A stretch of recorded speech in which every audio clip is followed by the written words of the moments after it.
Honorable Professor Kitila Alexander Mkumbo, Minister of State, President's Office, Planning and Investment, who is also a guest of honor this morning. We're totally delighted and honored to have you with us this morning. I would also like to recognize in a very special way the presence of Honorable Dr. Pius Stephen Chaya, Deputy Minister of State, President's Office, Planning and Investment. Honorable guest of honor, allow me to also recognize the presence of Mr. Abduli Rajab Mhinte, Regional Administrative Secretary of the Dar es Salaam region. Honored and delighted to have him with us as well. I would at this juncture like to recognize the presence of all members of diplomatic community present. I would also like to recognize the presence of Dr. Fred Nsemwa, the Permanent Secretary, President's Office, Planning and Investment, responsible and looking onto the investment portfolio. I would also like to recognize in our midst the presence of Dr. Blandina Kilama, representing Dr. Tausi Kida, the Permanent Secretary, President's Office, Planning and Investment, but also the Executive Secretary of the National Planning Commission. Delighted to have you with us. Guest of honor, allow me to also recognize the presence of Professor Faustin Kamuzora, the Chairman, National Technical Team, NTT, whom we will have a privilege to hear from him briefly. But I would also like to recognize the presence of all the representatives of international community, the public sector in a special way, representative of the Treasury Registrar, representative from TISEZA, and all partners present, all invited guests, members of the press, ladies and gentlemen, good morning. Good morning.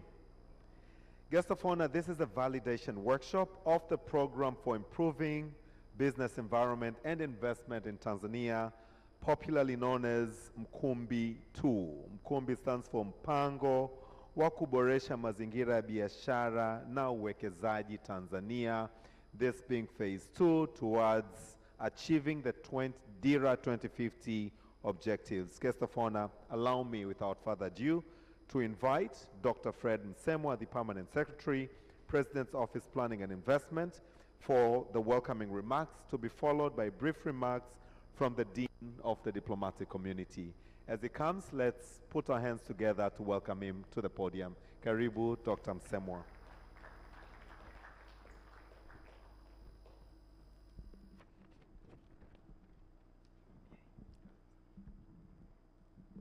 Thank you very much.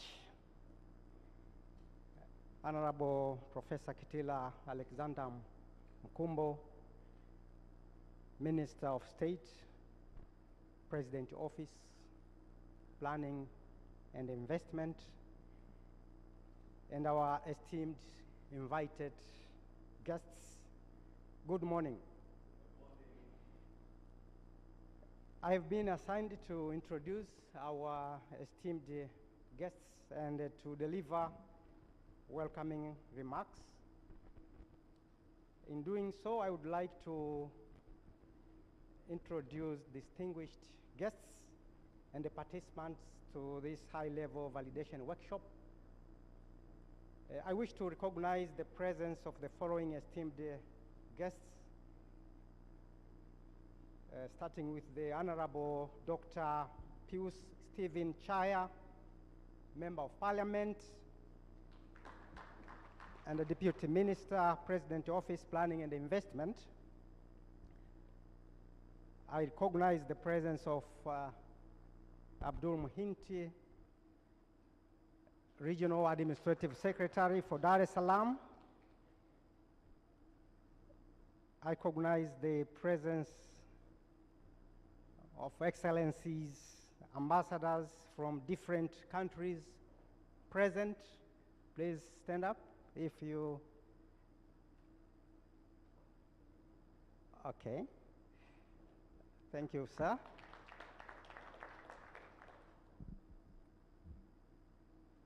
I wish to recognize the presence of Mr. John Olanga, Director of Economic Diplomacy, Excellencies, Head of Missions, present, representatives of international organizations and the development partners, present,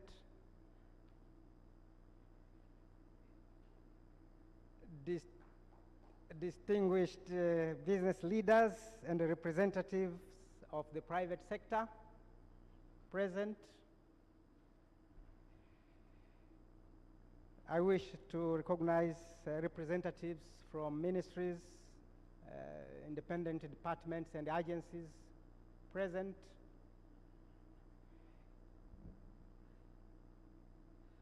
I recognize the presence of a representative from the National Planning Commission, Dr. Blandina Kilama, representing Permanent Secretary and the Executive Secretary of the National Planning Commission, members of the media, ladies and gentlemen. Having our esteemed guests, let me now say a few words about this event. Today's gathering marks a significant milestone in the mandate of the President Office, Planning and Investment. As the Office of the President, responsible for planning and investment, our mission is to foster conducive business and investment climate in Tanzania by preparing and coordinating the implementation of policies, laws, strategies that guide national development, private sector development, while ensuring both private and private sector investment flourishes. The second blueprint to improve investment and the business environment, which is now abbreviated as Mkumbi-Ii in Kiswahili, is one of the critical instruments in attaining these pertinent government goals. Honorable guest of honor, the development of Mkumbi-Ii arose from key recommendations arising from joint impact assessment undertaken in the year 2024 by the public and the private sector. The National Technical Team was then established to lead its development. Throughout the process, and as we will note from the report which will be presented in this high-level forum, NTT ensured a broad and inclusive stakeholder engagement. Consultations included public sector institutions, private sector representatives, and the development partners. This approach ensured that Mkumbi reflects diverse perspectives and national priorities. Honorable guest of honor, to ensure comprehensive input, the NTT applied multiple consultations modalities. These include structured face-to-face consultations conducted across various public and private sector institutions, submission of written comments, and the administration of online questionnaires to capture wider stakeholder perspectives. Many participants present today directly contributed to this consultative process and can attest to the extensive efforts undertaken by NTT. Honorable guest of honor, Mkumbi-Ii aims at not only addressing new challenges in the business and the investment environment, but also gaps not covered under Mkumbi-I. Today's meeting is an important meeting in validating the draft Mkumbi-Ii as reflected from the perspectives of the international community.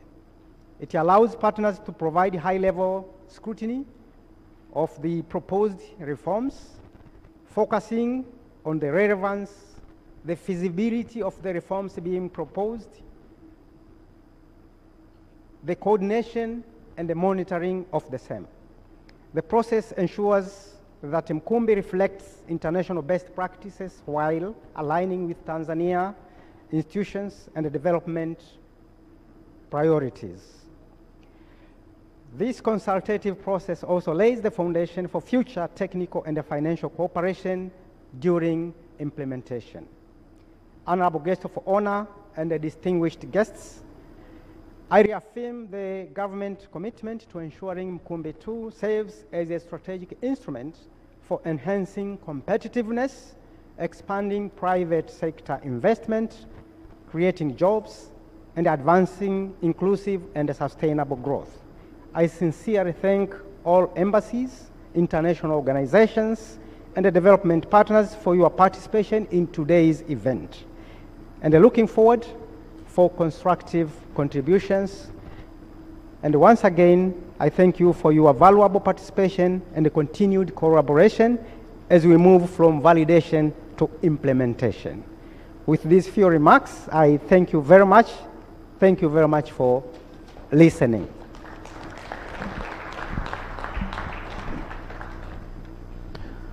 Thank you very much, Dr. Fred Nsemwa, the Permanent Secretary, President's Office, Planning and Investment, for your introductory as well as the welcoming remark. Guest of honor, before I invite Dr. Ahmad Al-Badwi for his remarks, allow me to formally also mention the countries that are present, that are represented here by the ambassadors or high commissioners. To begin with, we have Spain, United States of America, Germany, Burundi, South Africa, Netherlands, Norway, Vietnam, European Union, and allow me at this juncture to really thank the European Union as well as the NBC Bank for their support towards making this event a great success. Canada, South Korea, Comoro, Uganda, Egypt, France, Ethiopia, China, Indonesia, United Kingdom, Zambia, Japan, Sweden, Slovakia, Denmark, DR Congo, Sierra Leone, Malawi, and Russia. Can you all please put our hands together for the ambassadors present and those representing these countries? Guest of honor, with your permission now allow me to invite Dr. Hamada El-Badwi, the ambassador for the Union of Comoros in Tanzania, but also the Dean of the Diplomatic Community, for his brief remarks, to be followed by the remarks on DIRA 2050 by Dr. Blandina. As he comes, let's give him and welcome him with a warm round of applause. Karibu Balozi. South Africa is here. I mentioned South Africa. Bismillahir Rahmanir Rahim. Alhamdulillahi Rabbil Alameen. Wassalatu wassalamu ala ashrafil mursaleen. Sayyidina wa habibuna wa shafi'una Muhammadun sallallahu alayhi wa sallam. Amma ba'd. Amma ba'd, Mr. Fortin and the High Table, you give me a difficult job this morning because I didn't prepare a speech, but I come to participate on the launching of the good job. But anyway, I would like to take that opportunity to thank His Excellency Professor Kitila Alexander Nkumbo, who is my best friend, Dio, and for that job, for that work, which in the Quran says, Irja'ul basara marratain. You have to return back your eyes to see what you are doing the first, to be sure that the second will be successful. It's that we are conveyed today to participate in that workshop to see what we are do from 2018 till now and what we'll plan for the 5 year, like Her Excellency Dr. Samia Suluhu Hassan Hafidhahullahu alayha says on the last speech. So that work can be successful, that effort can't be successful without a peace in Tanzania. Tanzania is a country which we are living with the peace. We pray God to continue to give peace in the country, to be happy and work closely with us on behalf of ambassadors and high commissioners. I would like again to thank you, his professor, pro-professor, to convey us and participate on that workshop. Wassalamu alaikum wa rahmatullahi ta'ala wa barakatuh.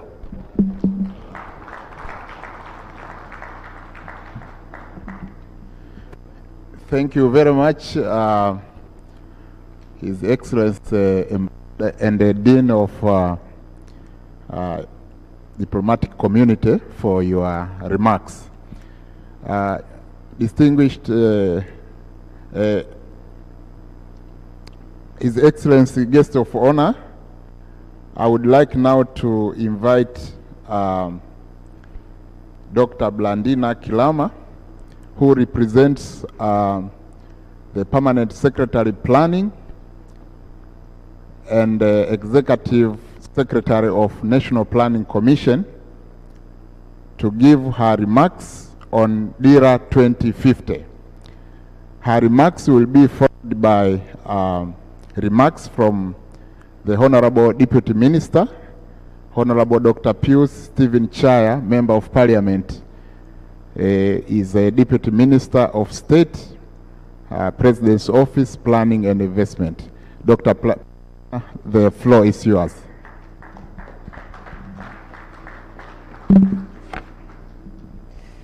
Thank you very much. Honorable Professor Kitila Alexander Mkumbo, Minister of State, President's Office, Planning and Investment, Dean of the Diplomatic Corps, Ambassador Ahmadiyya Al-Badru Mohammed Faki. I'd like to recognize the Deputy Minister, the Permanent Secretary, and the Regional Administrative Secretary, Excellencies, Ambassadors and High Commissioners, and then the heads of the representatives of international organization, esteemed development partners. I think this morning we're going to call you partners. Professor Faustin Kamuzora, Chairperson of the National Technical Committee, together with the members, distinguished guests, ladies and gentlemen. Good morning to you all. It is both a privilege and an honor for me to address you this morning in this gathering discussing and validating Mkumbi-Ii. And I will share my remarks, as you've heard from the MC, around DIRA, but also the fourth five-year development plan, which together do provide the strategic direction and the operationalization framework for Tanzania transformation agenda. On the onset, allow me, on behalf of the Permanent Secretary, President's Office, Planning and Investment, in charge of planning, and the Executive Secretary of the National Planning Commission, Dr. Tausi Kida, to express our sincere appreciation to the excellencies, ambassadors, and representatives of the international community and development partners for their continued partnership in steadfast support of Tanzania development agenda. Your presence today, this morning, is a great reflection of the shared commitment that we have towards strengthening Tanzania investment climate and advancing sustainable economic transformation. Most of you have heard about DIRA, and DIRA does set out Tanzania's long-term aspiration of becoming a high-income, competitive, inclusive, and innovative-driven economy. It envisions that we're going to have a nation that is industrialized, digitally advanced, and environmentally sustainable, with support coming from strong and accountable institutions. At its core, DIRA 2050 aims to improve the quality of life for all Tanzanians through through decent jobs, expanded economic opportunities, and resilient and broad-based growth. While when it comes to implementing the DIRA 2050, we do have the long-term perspective plan. Within it, we have a five years development plan, and the fourth 5-year development plan does translate this long-term vision into actionable medium-term priorities. In particular, it emphasizes on industrial transformation, export competitiveness, and importantly, expansion of digital economy and climate resilience, without forgetting human capital development and enhanced private sector participation. And that's why all of us are here this morning. It also does recognize that sustainable growth requires sound infrastructure, strong institutions, and effective governance. The second Mkumbi initiative are central to achieving DIRA. The DIRA is given life by Mkumbi-Ii, and we're really happy to have you all here this morning, because Mkumbi-Ii aims to strengthen the regulatory and business environment by reducing the compliance burdens and enhancing digital governance services. Mkumbi is expected to lower the cost of doing business and boost investors' confidence and support SMEs' growth by modernizing regulations and enabling environment for industrial growth. Honorable guest of honor, under the fourth 5-year development plan, the private sector is expected to finance nearly 70% of the total investment, making private capital essential for infrastructure, industrialization, and digital transformation. Mkumbi-Ii is a key enabler when it comes to that. A key innovation of Mkumbi-Ii is preparing society to embrace the private sector as a development partner. Through the fourth 5-year development plan, a result-based monitoring, evaluation, accountability, and learning framework is seen as the reform milestone, whereby we will be able to track performances and publish the results and follow up to make sure all the grievances that we are receiving are being measured and our commitment is demonstrated. As the President's Office, Planning and Investment, we ensure coherence between the vision, the plan, and the Mkumbi-Ii initiative. These efforts align sectoral strategies with national priorities and strengthen institutional capacity. They also create a coordinated platform for sustainable reform. DIRA 2050 defines our destination. The fourth 5-year development plan defines our path. And Mkumbi-Ii drives progress towards a competitive, inclusive, and resilient Tanzania. I thank you all for continued support, and I wish you all a successive, constructive engagement. Asanteni sana.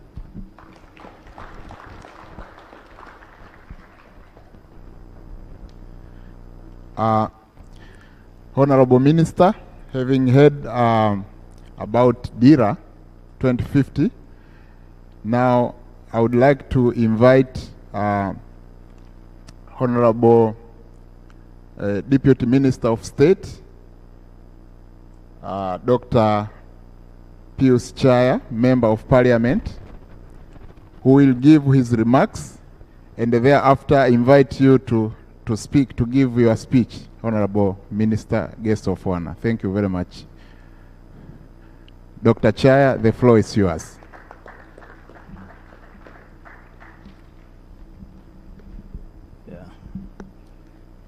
Honorable Professor Kitila Mkumbo, the Minister of State, President Office, Planning and Investment, allow me to recognize the presence of the Dean of Diplomatic Community, Mzee wangu, Dr. Fred Msemwa, Permanent Secretary, President Office Plan and Investment, working on the investment portfolio. But also allow me to recognize the presence of Dr. Brandina Kirama, who is representing the Permanent Secretary, President's Office, Portfolio Planning, and the Executive Secretary for Planning Commission. But also, I should recognize the presence of the Regional Administrative Secretary for Dar es Salaam.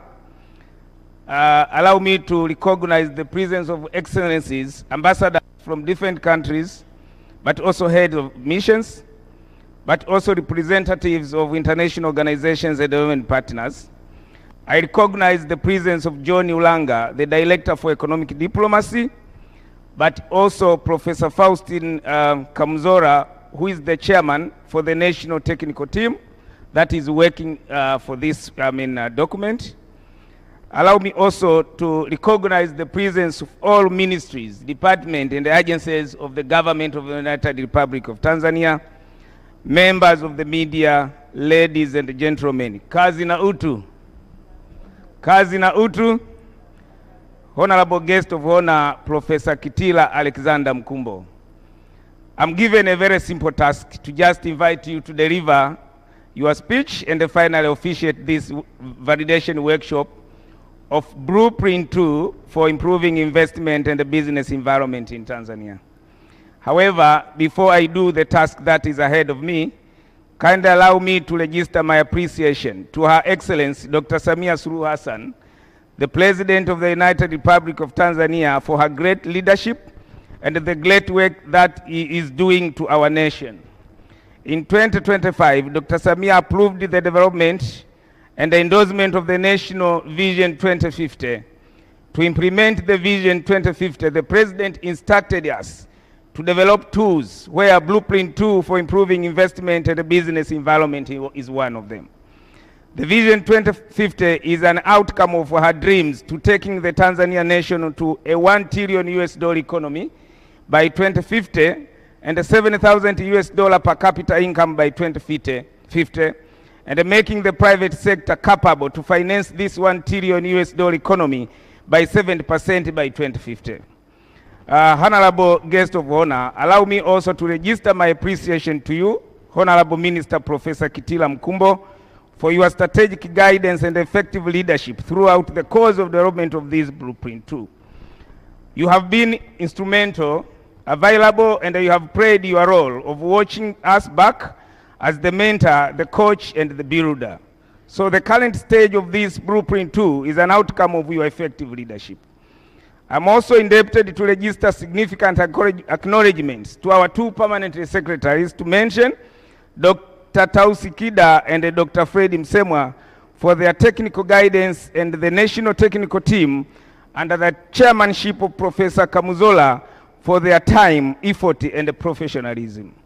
Before I conclude my remark, and on your behalf, Honorable Minister, allow me to recognize the presence of all participants and the sponsors of this workshop. Your names will remain in the history of a nation. Having said so, ladies and gentlemen, allow me now to invite the Honorable Minister, Professor Kitila Mkumbo, to deliver his speech and finally officiate this validation workshop. Honorable Minister, karibu sana. Thank you very much.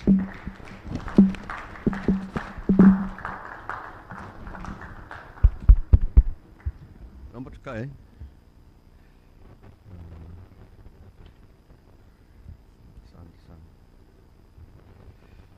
Honorable Dr. Pius Stephen Chaya, the Member of Parliament and the Deputy Minister of State, responsible for planning and investment, Your Excellency Dr. Ahmad El Badoui Mohamed Faki, the Dean of the Diplomatic Corps, but also the Ambassador of the Union of Comoros in the United Republic of Tanzania, Dr. Fred Msemwa, PS Investment, Dr. Blandina Kilama, Deputy Executive Secretary, Your Excellencies, Ambassadors and High Commissioners, and representatives of development partners, members of the National Technical Team, distinguished business leaders and investors, members of the media, ladies and gentlemen, good morning. Let me begin by expressing my sincere gratitude for your overwhelming attendance at this very important session. Your presence demonstrates not only your commitment to the issues before us today, but also your continued partnership with the government of Tanzania in advancing our shared development aspirations.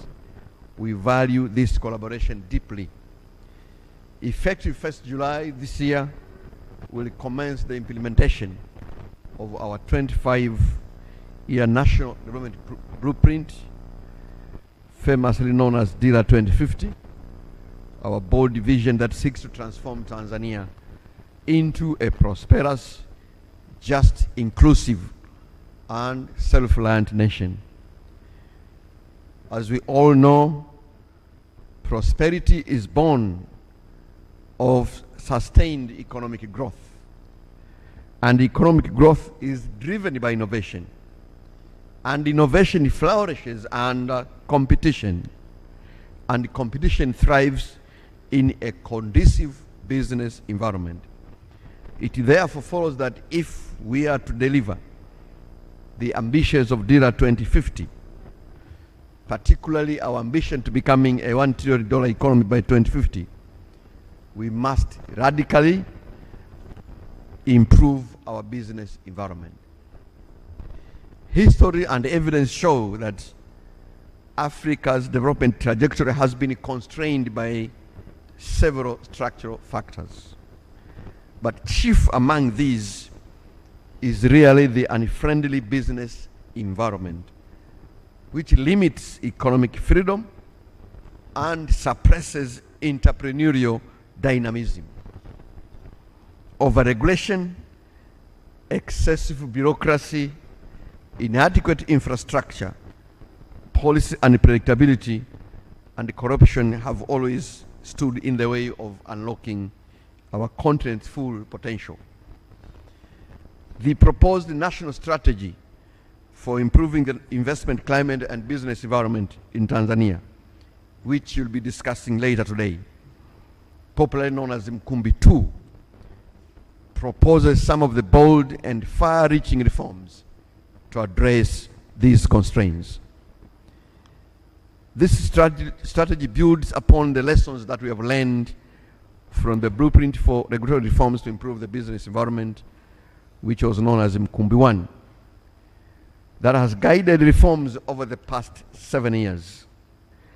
While Mkumbi-I achieved notable progress, it also provides valuable lessons. Mkumbi-II therefore represents both continuity and correction. Continuity in sustaining reforms that worked, and correction in addressing gaps and implementation challenges that we have identified. The new strategy that we'll be discussing today identified 11 areas of interventions.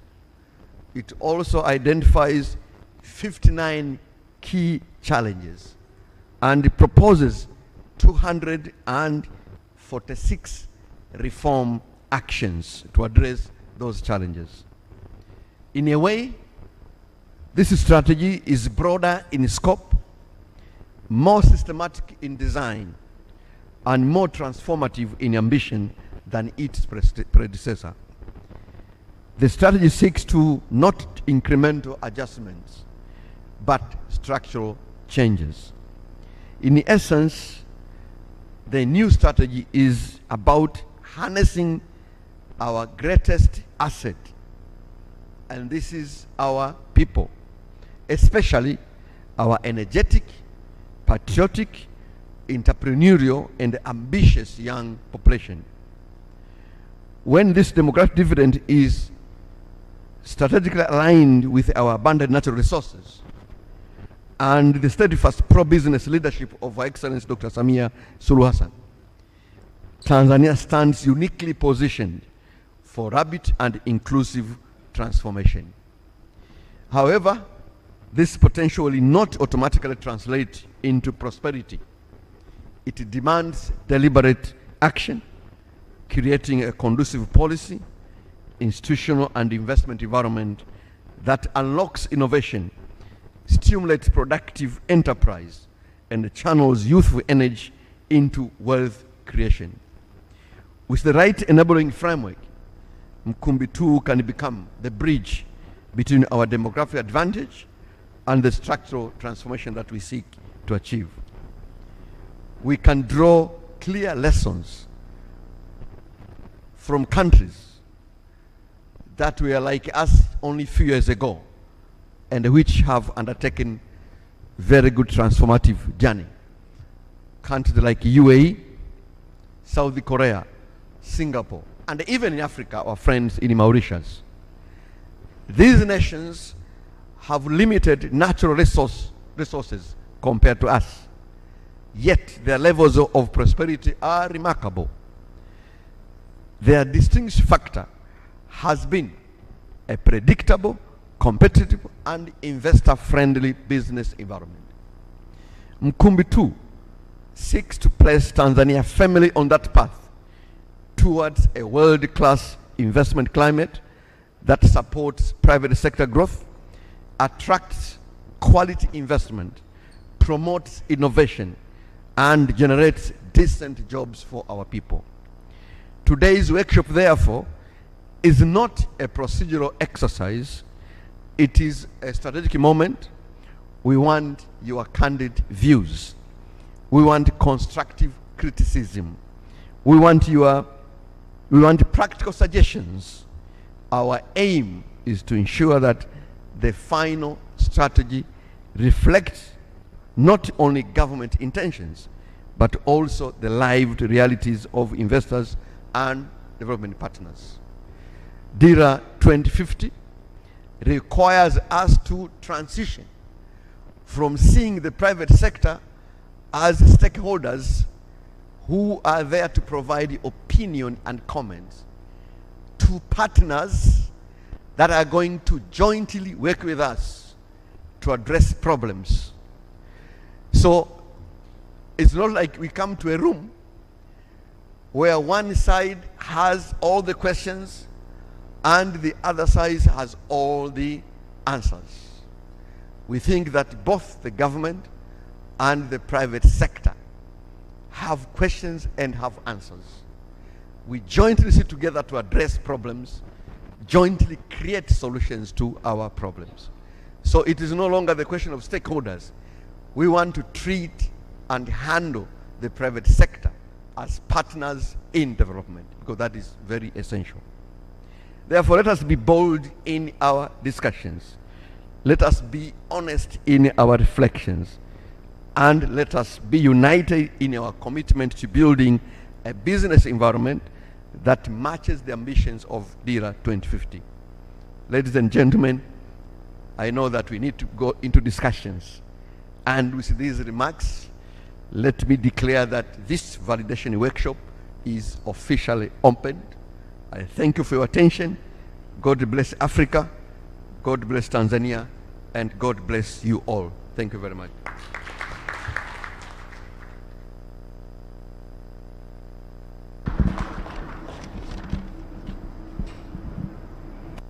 Asante sana Mheshimiwa Waziri wetu, Honorable Professor Kitila Alexander Mkumbo, for officiating this gathering. We will have the privilege to have your closing remarks later after the end of the discussion.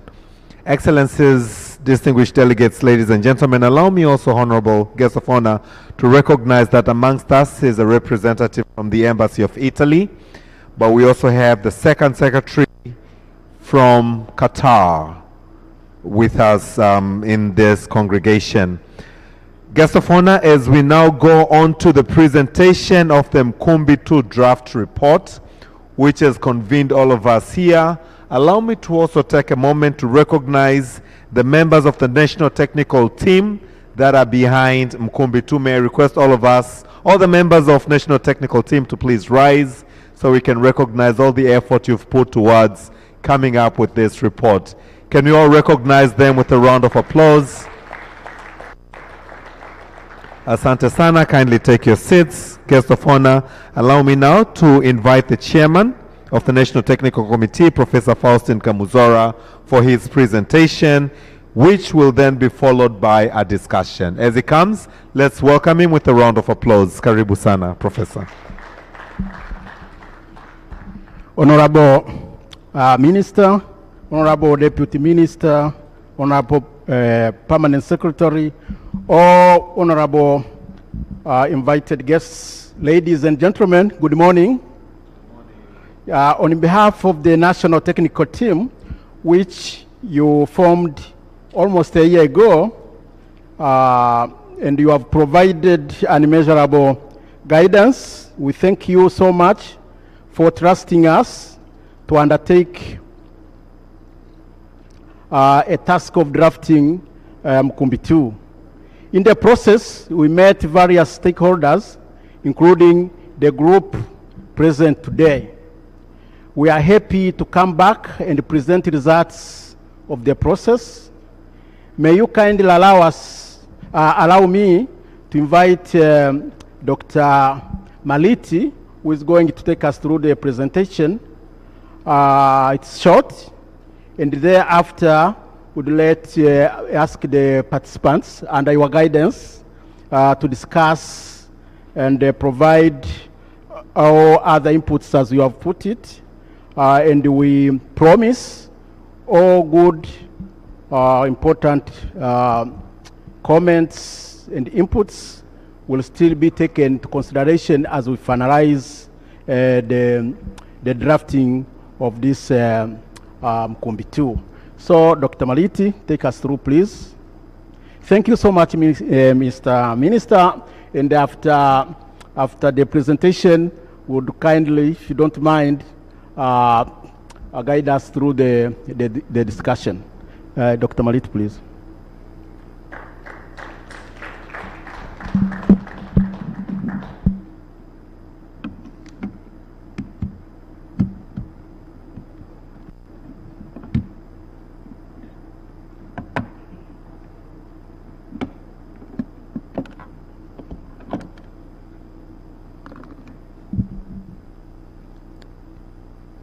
Thank you, Professor Kamuzora, Chairman of the NTT team, Honorable Minister, Professor Kitila Mkumbo, Honorable Deputy Minister, Dr. Pius Chaya, Permanent Secretaries, Ambassadors, High Commissioners, all protocol observed. So I'm going to make a very short presentation on the reform actions that we have been proposing in the document that we have submitted to the ministry for consideration. So my presentation is going to cover four areas. The first part I'm going to highlight, I'm going to highlight the extent of consultation that we did in terms of the scope, the number of people that we interviewed, the number of institutions that we had interfaced when we were collecting views to be included in the reform program. And then I will present the list of clusters, how we have clustered those reform actions, and under each cluster, I'm going to highlight some selected reform actions. We are not going to present the entire list of the reform actions, but only selected ones. And then I will summarize the key issues that I'm going to present from the first slide to the last slide.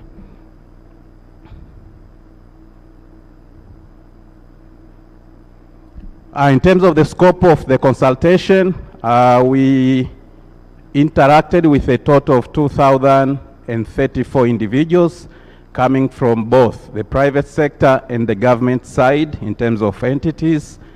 We also uploaded an online questionnaire, and the responses we got from a total of 5,453 individuals responded to the questionnaire.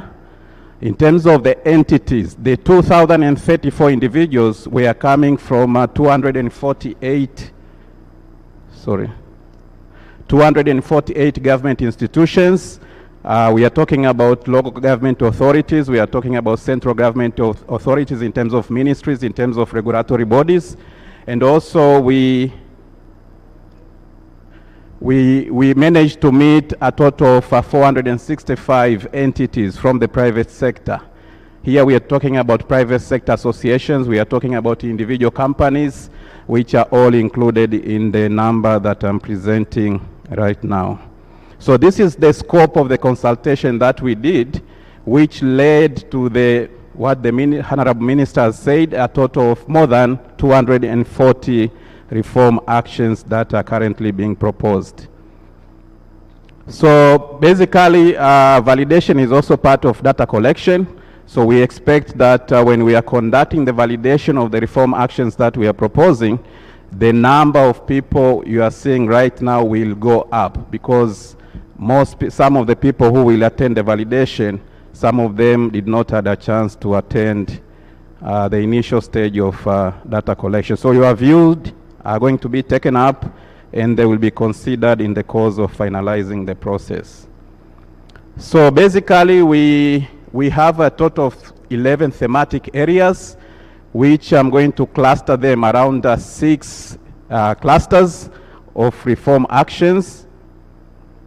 The first cluster, we are talking about cutting red tapes. Basically here we are talking about reform actions that are going to simplify, streamline regulations and administrative procedure that impose unnecessary burden to the private companies. The second cluster of reforms, it's all about smart government. Here we are focusing on digitalization of government services and build up one-stop digital platforms across different government institutions. The third cluster of reforms are referring to the issue of smart finances. Basically, we are talking about having a mix of financial instruments together with a better financial system that will enable private companies to have better access or easy access to financial services. The fourth cluster of reforms focuses on the hard side. We are talking about the infrastructure that have the potential to unlock the energy of the private sector to contribute to the growth ambition that the country has indicated in the Vision 2050. So basically, if you look at the other reforms, are mostly focusing on the soft side. The fourth cluster of reforms are focusing on the hard side. The fifth part of the reform cluster is basically about institutional and regulatory aspects that are focusing on simplifying solutions to commercial disputes. And then the last cluster of reforms are focusing on enhancing coordination, coherence, and also synergies between different roles that government entities have when it comes to interacting with the private sector. So basically, most of these clusters accommodate the reform actions that were listed in the handout note that was distributed to members, to you, invited people, a day before yesterday. So if you look at the fourth cluster, this is basically the additionality from Mkumbi-Ii. Mkumbi-Ii was mostly focusing on the soft side, so we added value, not only in terms of new reform agenda or new reform actions, but cluster 4 is reappearing different from what was included in Mkumbi-I.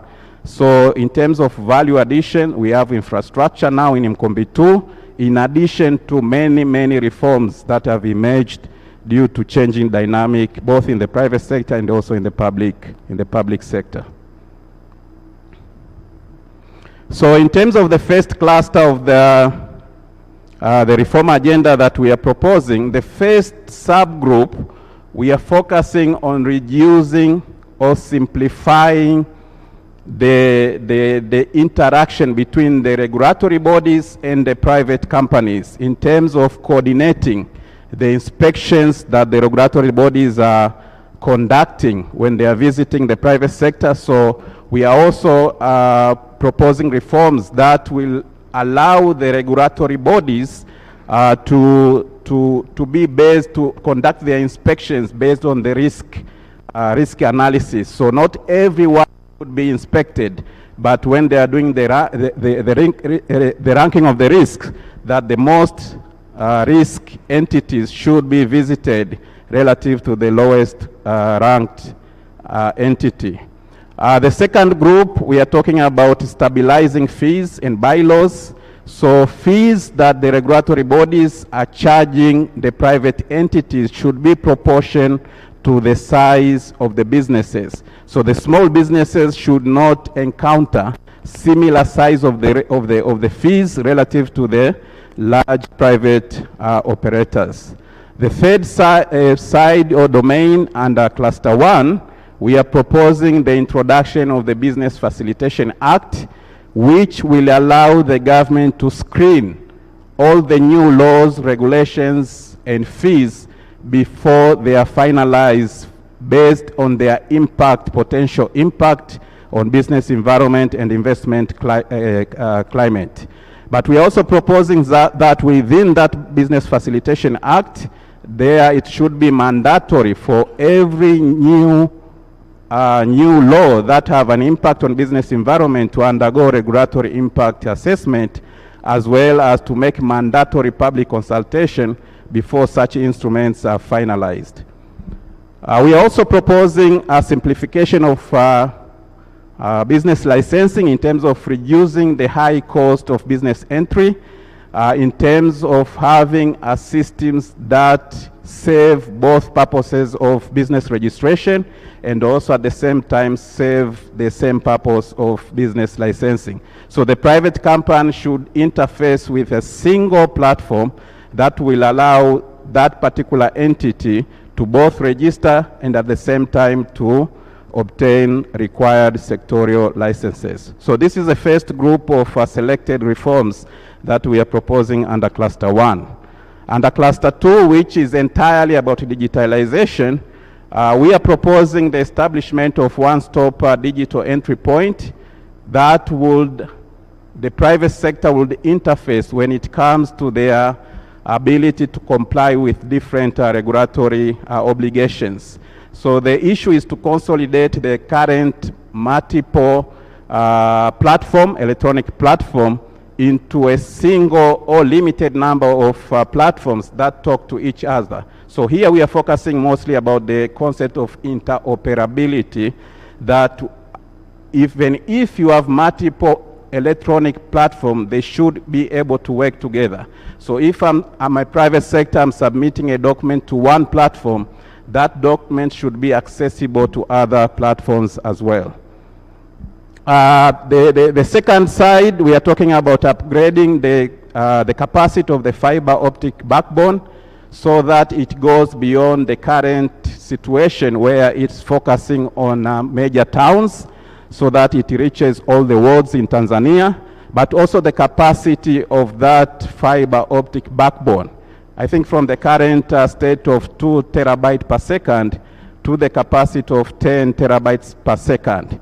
So once that capacity goes up, it will increase the data carrying capacity of the cable we are talking about, so that cable is allowed to handle as much traffic as possible at once and to increase the speed and the network stability.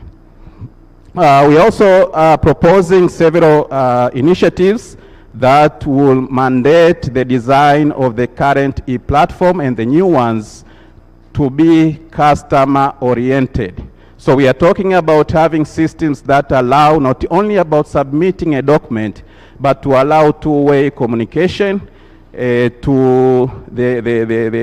platform should also be characterized by multiple language, should be in Swahili, should also be in English, to allow further inclusion of small and medium enterprises, as well as to have systems that allow automated notifications. So we should have systems that will send reminders about when the fees are supposed to be paid.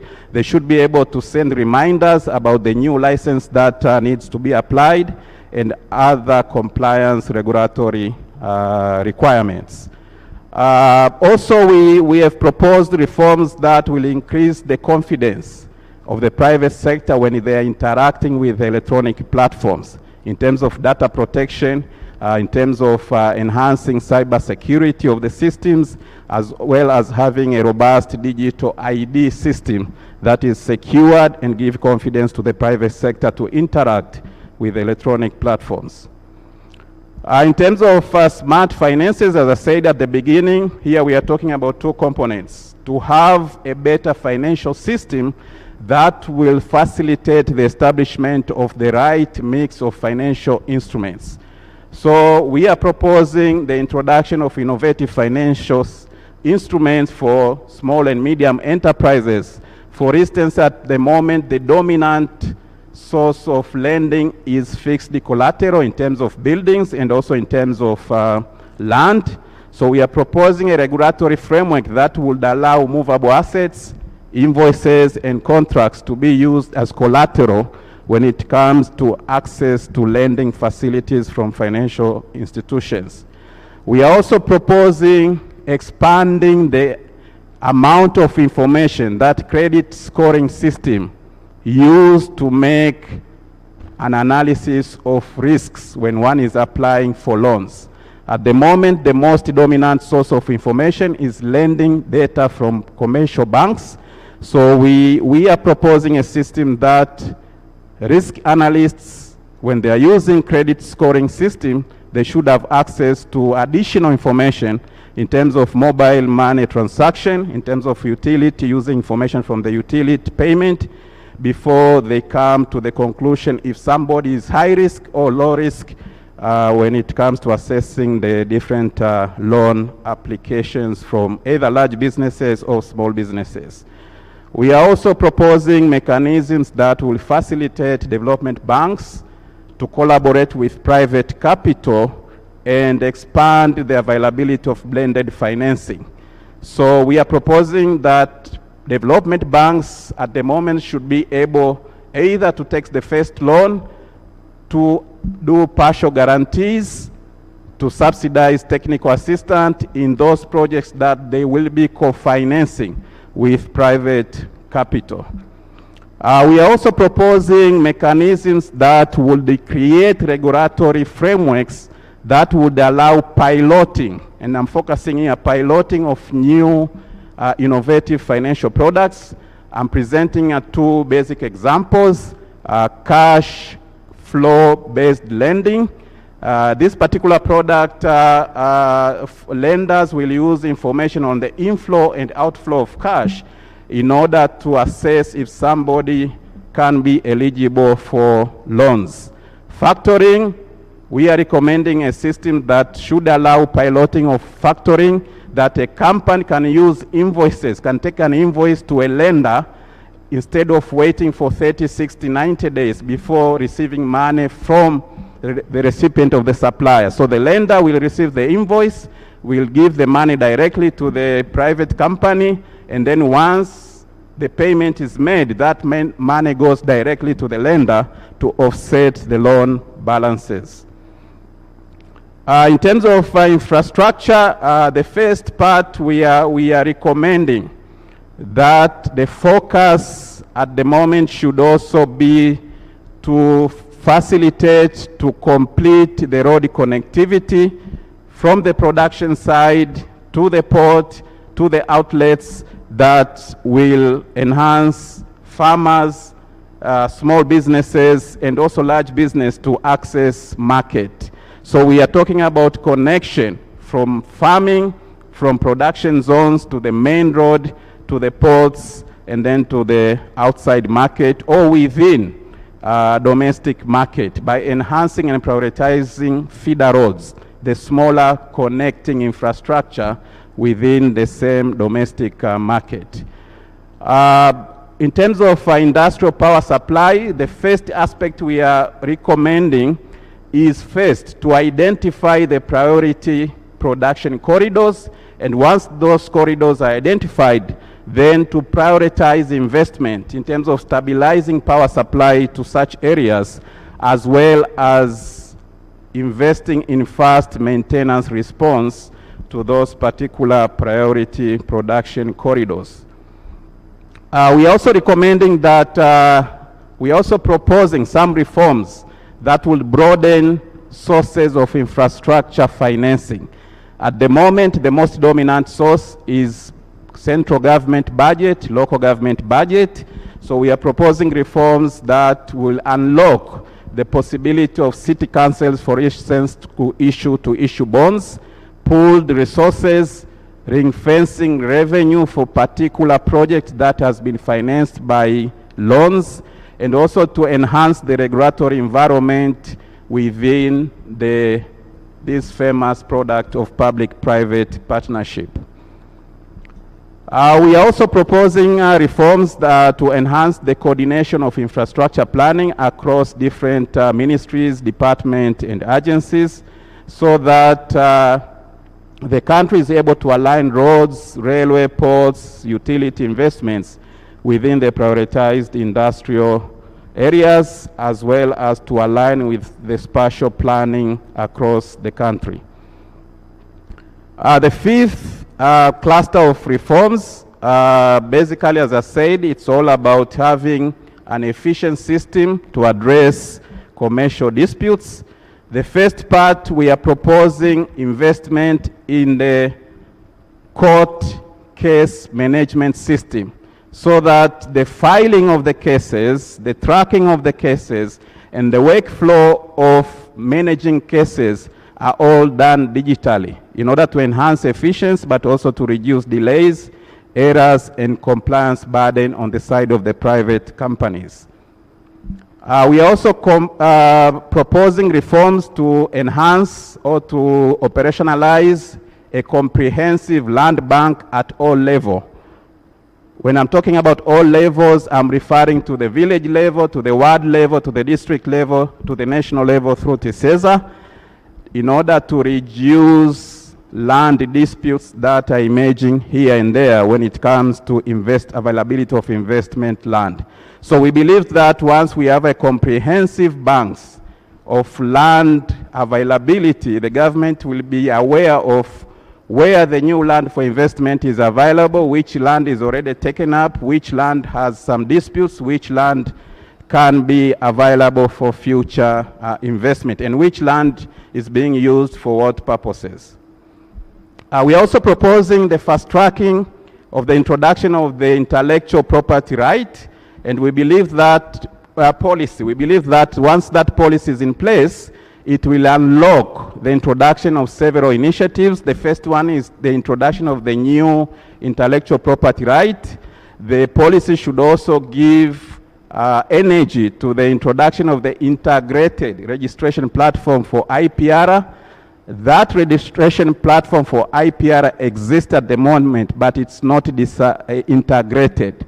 So you have one side of COSOTA, you have another side BRELA, and what we are proposing is having an integrated system that would allow and reduce transaction costs when it comes to registering intellectual properties. We are also proposing the strengthening of the alternative dispute resolution system. We are talking about mediation arbitration system in terms of enforcing the decisions that the arbitration systems are taking.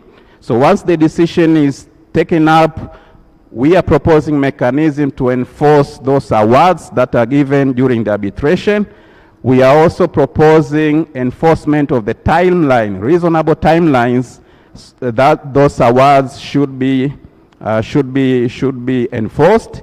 But we are also proposing the review of the alternative dispute resolution to align with the best practices. UNICITRO stands for United Nations Commission for International Trade Law. They've produced best practices which are well regarded globally, and they can be used to benchmark the reforms process to upgrade our alternative dispute resolution system. The last part, we are talking about enhancing coherence, coordination, and synergy between different roles of government entities. The first part, we are proposing the mandate setting of KPIs, key performance indicators for business facilitation across the government system.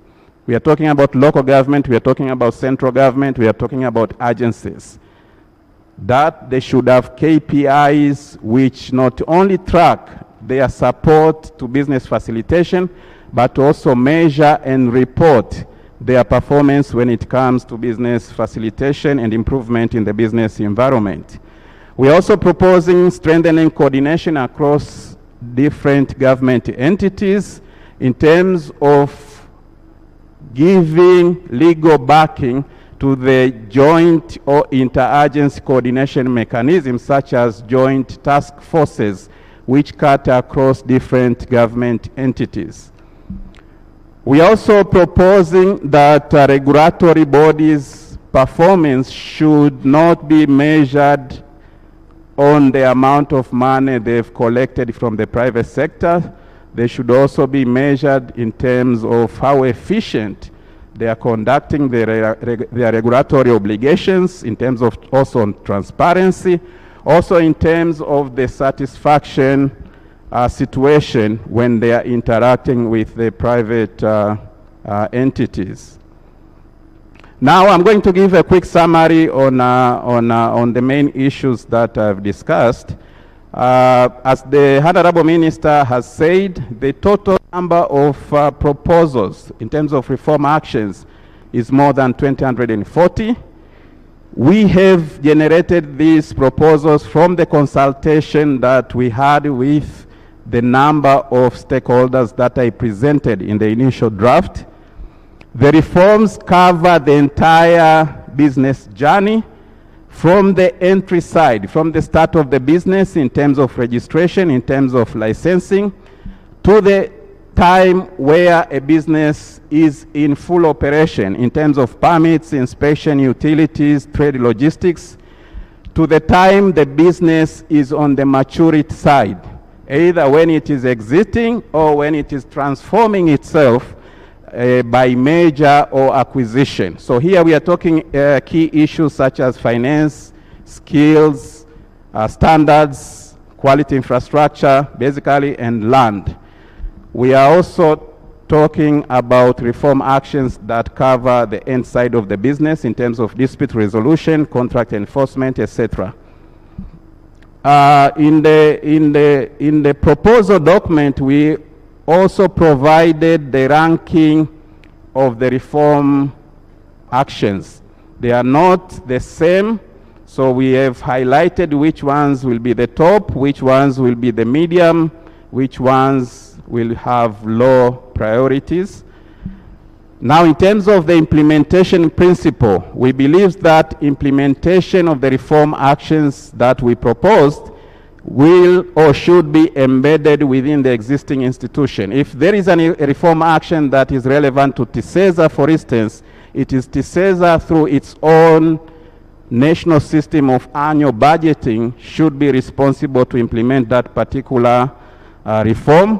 So basically, we are not proposing an establishment of a new bureaucracy, a new agency. All the reform actions fit within the mandate, the legal mandates that different government entities have been provided. Basically, our focus was on the whole of the government. If you look at the proposed reform actions, they cover central government, local government, and also agency level reforms. So business, at the end of the day, business should be able to see or to interface with the government as one, as single, predictable partner wherever they are interacting with BRELA, TRI, NIDA, or any other entities that, that have something to do with the private sector. Lastly, we should acknowledge that Mkumbi-Ii is not the only process. There are many other processes that are going to implement some reforms, and some of those reforms are expected to have positive impact on the business environment and also on the investment climate. If I remember correctly, Honorable Minister presented LTTP and a 5-year development plan 4 to the Parliament on the 2nd of February. And those processes also include a number of reforms that are of relevant to the business environment and investment climate. Asanteni.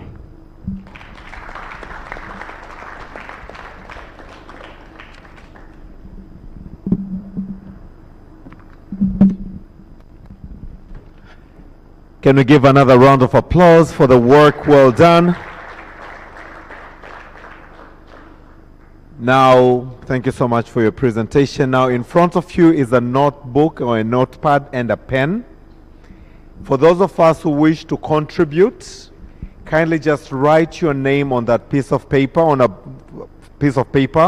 tear it, lift it up. I'll come collect it and present it to the guest of honor. He will read out the names loud, and then you'll be allowed to contribute. Kindly let us see how best that can work. But for the time being, be advised that in front of you on that piece of, on that notepad, write your name that you would like to contribute, and the chairman, who is the guest of honor, will now accord us with the room to contribute onto the presentation that has just been made. Without further ado, I'll now pass the mic on to the guest of honor to lead us onto the discussion. Mheshimiwa Waziri, karibu sana. So good morning once again. Now we go to the most important session, which is really your comments. So instead of, you can do this, but if you can also write your name, and then I will be reading out your name here to contribute. But to begin with, let us agree on the basic rules. How many minutes should we spend per commentator? 3, 5 minutes? How many are saying 3? How many are saying 5? 2? Should we spend 2 minutes? How many? 3 or 5? 2, 3 or 5? 3 minutes. Can we agree 3 minutes per participant, right? Okay. So as you think, let us begin with these two. Just write your name, and then I will be reading you out. I'm using the system we use in the Parliament. This is how we do it. We don't raise a hand. You just write your name to the speaker, and then you'll be called out. You'll be called to speak. So I'll begin with Mwamina Ngwale, the First Secretary of Trade from Zambia High Commission. Karibu sana.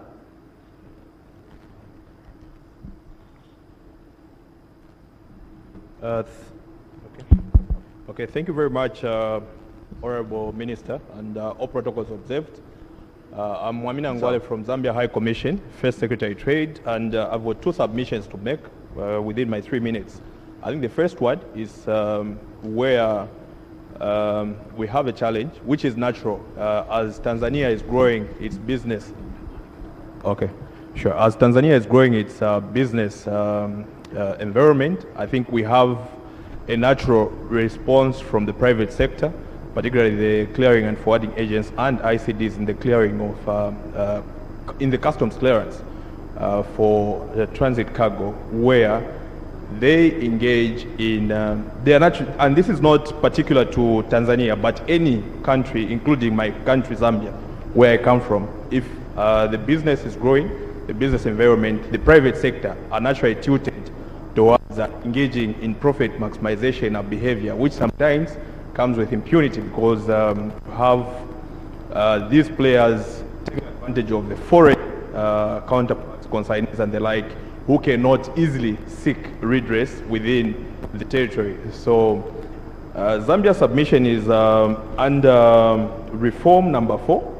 I think from the presentation that we're getting, it's cluster number 5, but particularly in our online documents, it's reform number 4 and number 8, where we are proposing that one of the things that Tanzania should do is set up an online mechanism to address the vice where the private sector may want to take advantage of those players that are coming from outside, because it's quite difficult for outside players to seek redress within Tanzania. It's costly, and also it's quite inconveniencing So our proposal, I think, as Zambia, is that we should have an online mechanism where these issues can be redressed so that we continue growing the trade environment for Tanzania.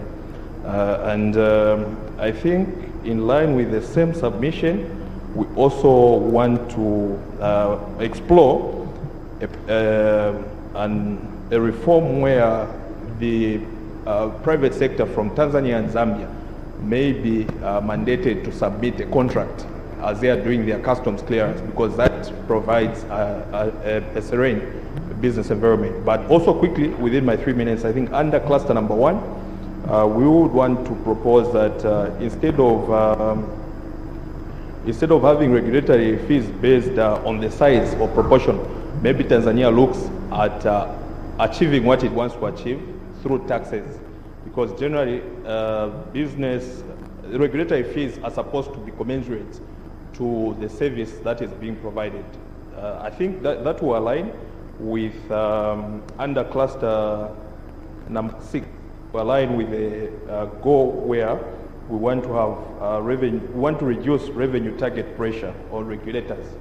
I think those can be they can be considered side by side. So we have on one hand under cluster number 1 where we want to have regulatory fees based in business size, but we also want under cluster number 6 to reduce revenue pressure on regulators.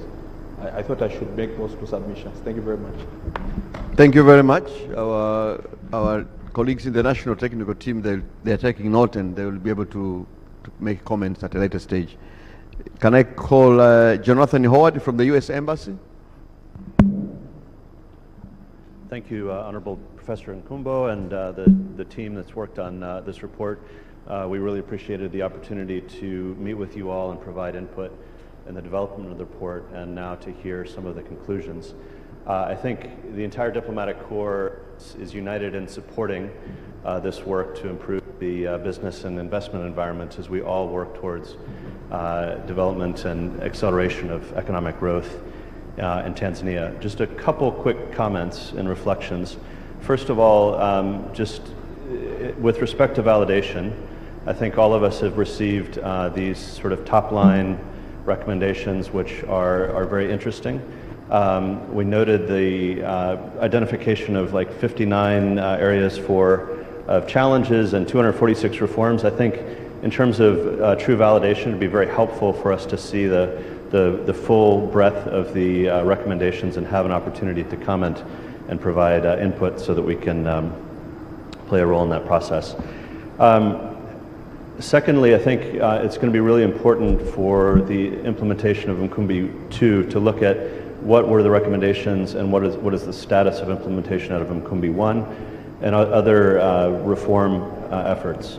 We took note and also participated in the President's Tax Reform Commission. That was launched, I think, 18 months ago with a 6-month mandate. We're still very much looking forward to hearing the recommendations and the way forward from that commission. I think just overall, we would say the progress over the last year in terms of the business and investment environment has not necessarily been a positive one. I think there are some policies that were announced in the run-up to the election that have, clear political goals, but were not necessarily helpful for international investors and advancing the business environment. Those include things like local currency regulations, local banking, local content requirements, all of which sound really good for domestic interests, but don't actually advance private sector-led economic growth. We continue to be very concerned about TRA tax practices. I know that's something that the Tax Reform Commission will hopefully address, but it remains a significant obstacle to growth in Tanzania. Just to conclude with a few questions, I think the electronic platform that's proposed, it would be interesting to know, will that include all regulatory and tax authorities, or will there be still different silos, as it were? So will TRA be included? And yes, just to conclude with the point I made earlier, These goals, I think, are really helpful to hear. They sound great. The key question is going to be how you plan to implement and what the path is forward. So thank you. Thank you very much, Jonathan. Next is Mr. Yusuf Seisha from Sierra Leone. If you can please rise so we bring you the mic. Yeah. You want to speak from there? Yeah, go ahead, no problem. Yeah.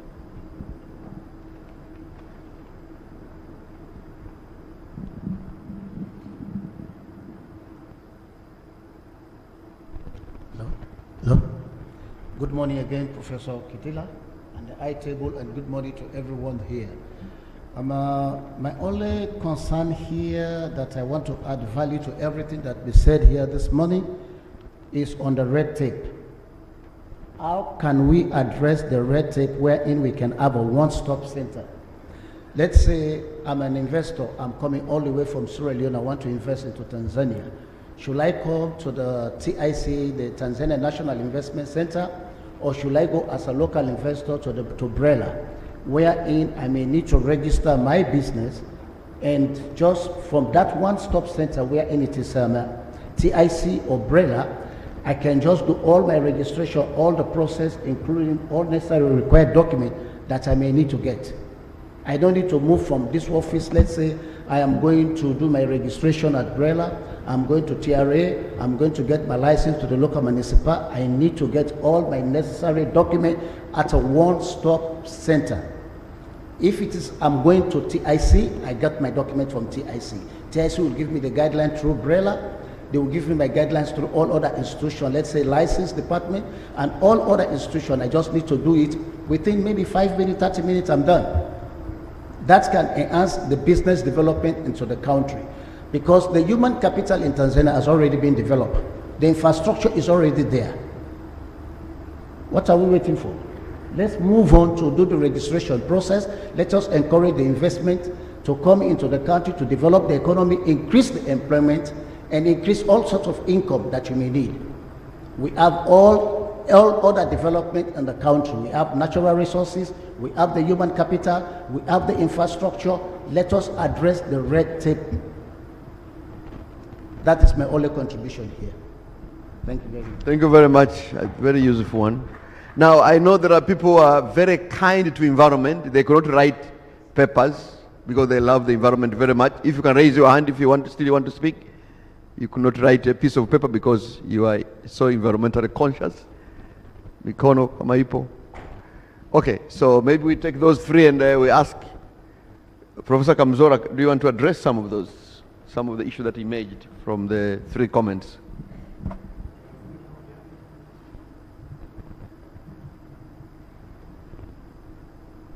Thank you so much for the good comments. As we said previously, still we are collecting some of the comments, some of the information. We might not have all the answers right now, but basically we are thankful to all these three comments which came. Our colleague and friend from Zambia, I think we take seriously on what you said. Our economies are interlinked, so once we do well, we wish you to do well, and particularly we are so much concerned like the inefficiency at the border, so we need to again seriously continue working with you so that once the goods leave the port, they can smoothly transfer to either Zambia or DRC, whatever. We were lucky to visit the border post. Ideally, we need really to work together to at least reduce debt inefficiency. We are almost striving ourselves unnecessarily, but I'm sure the efforts are being done, and on part of Tanzania, actually the infrastructure, the road is going to be expanded, and we are happy that at least on our part, this problem is being tackled, and we believe on our colleagues on your side, we will continue working with you so that at the end of the day, our transporters, our business people, in fact, our people can easily be efficient, make more money, and once they make more money, everybody benefits. Our friend from the US, again, thank you so much. We met you during our consultation, and some of the issues, of course, we raised during the consultation, we put them forward to respective responsible institutions that are being addressed, and I'm 100% sure with this kind of consultations, some of these things, because the spirit, particularly the spirit, if we can start with the minister, our honorable minister, it pains him if there's anything which is hindering the business process, and at the end of the day, because he's responsible for the implementation of the Vision 2050, anything which is putting a brake on the implementation of that vision actually is not in his, he's going to do whatever in his power to make sure everything is done.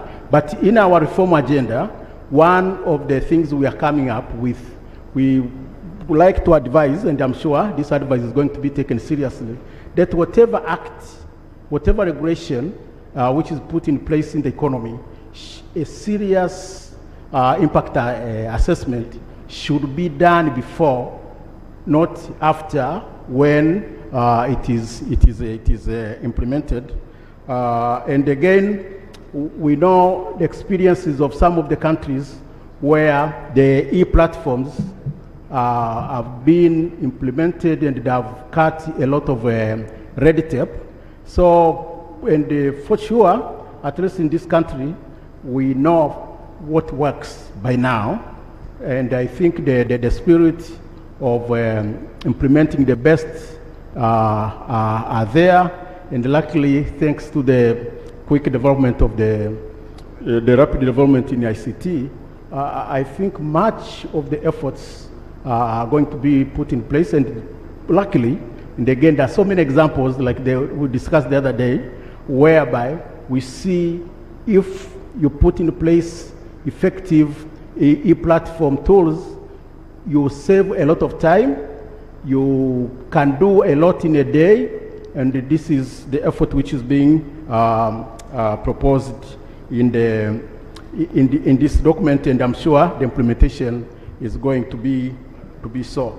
Again, our friend from Sierra Leone, surely this is the spirit that breaking the silos between the government departments, government institutions, you as an investor, you as a business person, you have only 24 hours just like anybody else. So you should not be put in a position where investing your capital, investing your time should be taxed by some of these unnecessary red tapes. And I can assure you that at least this document is very clear about it. The execution, the executors, those who are in power to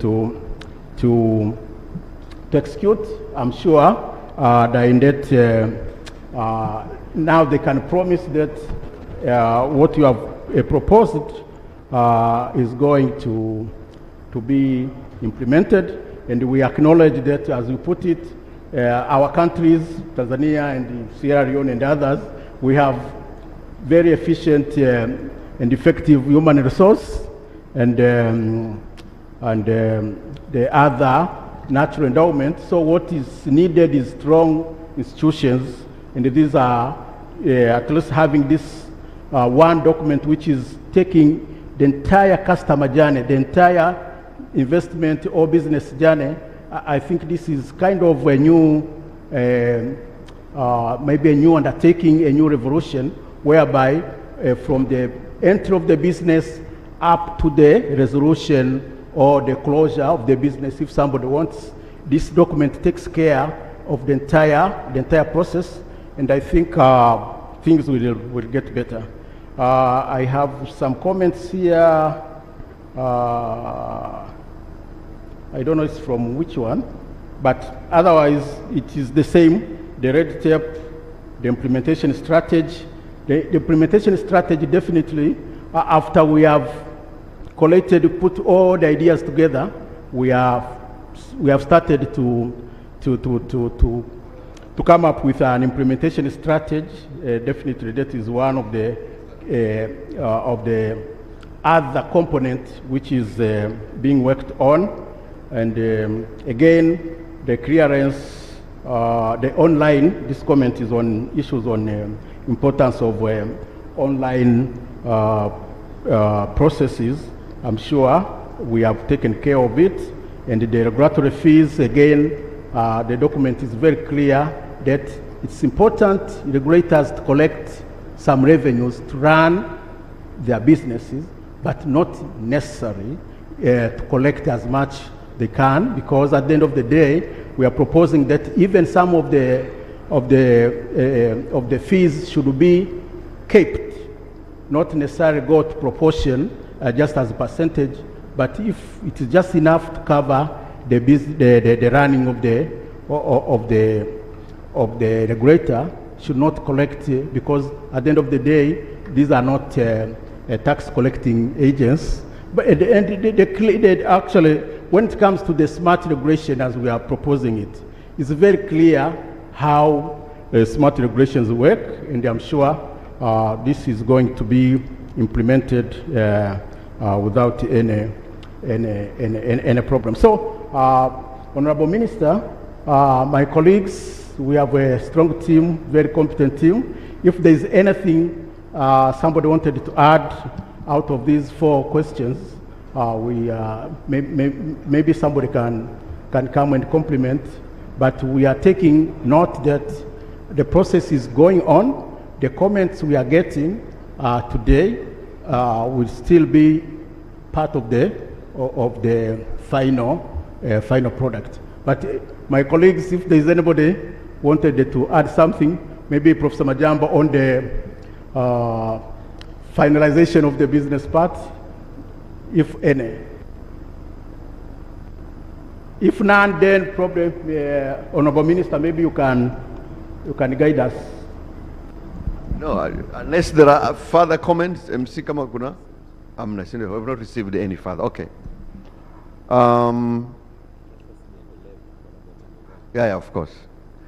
Let me just add a few comments. Number one, I think the colleague from Zambia raised a very important question. We still have those unnecessary non-trade barriers, which is limiting intra-Africa trade, really. Africa is still trading more with Europe than we are trading among ourselves, which is a part of the big problem that we have. We really have to facilitate intra-Africa trade if we are to grow our economies and achieve prosperity. And that requires taking comparative advantages of our countries rather than competing among ourselves. It is very disturbing when we go to these big meetings, you find the superpowers speaking together. Europe as Europe, and still Africa, we speak as single entities. Tanzania, Kenya, Uganda, Zambia. You know, if our friends who are really very big, very strong, they are uniting. When it comes to important issues like trade, we can't afford Africa to continue moving as, you know, national entities. We have collaborated politically for so long. We have very strong political collaboration in Africa, but very small trade collaboration, which is, trade is more important. Politics is for us leaders, really, but if you want to liberate our people, for them to achieve economic freedom, it is intra-Africa trade. And we now have the framework. So I think your question was even bigger than the question itself. It is so fundamental that we have to have that conversation, especially in the context of the current geopolitics and the geoeconomics. Africa has to come together. We have no option. And coming together to do business, to do investment jointly. And we have to begin talking about our comparative advantage. I think this is so important where we are. And Zambia and Tanzania, we were the pioneers of a very important Pan-African infrastructure project through the Tazara. We are revitalizing it now. And of course, our border at the Tunduma, we need to do something there. It is so important for our people, and that is what is going to grow our economy. And of course, I think Professor addressed the question of Jonathan. I'm not sure if Jonathan is happy with your, but otherwise you are right. The issues you raised, including our tax reform recommendation from the Tax Reform Commission, will go a long way. And the team did meet their colleagues in the Tax Reform Commission, and a lot of reform actions. They have also taken note of the recommendation that were given by the Tax Reform Commission. So that one is important. We take note of your comment on the previous election.